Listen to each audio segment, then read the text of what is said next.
இன்றைக்கி நம்மளுடைய தோட்டத்தில் என்ன பிளான் பண்ண போகிறோன்னு பார்த்தீங்கன்னா, பார்த்தோன்னே நிறைய பேத்துக்கு தெரிஞ்சிருக்கும். நாமங்க நம்ம தாமரை செடி தான் பிளான் பண்ண போகிறோம். எனக்கு ரொம்ப ஹாப்பியாக நான் இதை பிளான் பண்ணுறேன்.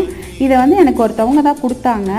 நீங்கள் பிளான்ஸ்லாம் இன்ட்ரெஸ்ட்டாக இருக்கீங்களா, இதையும் ட்ரை பண்ணி பாருங்கன்னு சொல்லிட்டு, சரி நம்மளும் ட்ரை பண்ணிடலான்னு சொல்லி ஒவ்வொரு விதையும் தள்ளி தள்ளி இந்த மாதிரி ஒரு பாட்டில் களிமண் கொஞ்சம் சாதாமண் கொஞ்சம் எடுத்துகிட்டு அதில் பிளான் பண்ணிட்டேன். இதை வந்து நம்ம விதைகள் வாங்கி தரையில் நல்லா உரசிட்டு தண்ணிக்குள்ளே போட்டு வச்சாவே நல்லா வேர்கள் விட்டு தண்டுகள் வர ஆரம்பிச்சிடுது.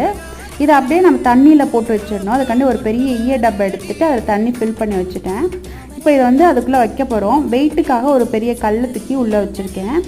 சூப்பராக நம்ம தாமரை செடியை பிளான் பண்ணியாச்சு. இனி அடுத்தடுத்து எப்படி வளருதுன்னு சொல்லி நான் அப்டேட் பண்ணுறேன். நம்ம சேனலை புதுசாக பார்க்குறீங்கன்னா சப்ஸ்கிரைப் பண்ணிக்கோங்க. தொடர்ந்து வாட்ச் பண்ணுங்கள். தேங்க்ஸ் ஃபார் வாட்சிங்.